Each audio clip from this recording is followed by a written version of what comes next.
Good morning friends.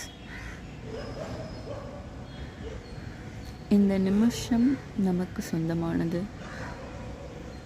உங்களால் முடிந்தவரை உங்களையும் மற்றவர்களையும் சந்தோஷமாகவும் நிம்மதியாகவும் வைத்துக்கொள்ளுங்கள்.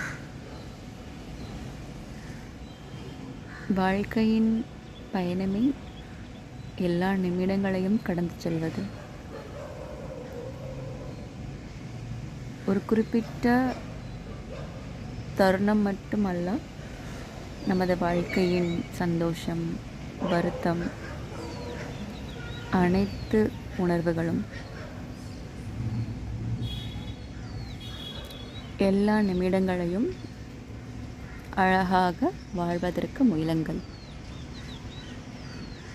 அதுதான் வாழ்க்கையின் ரகசியமே. Be positive always.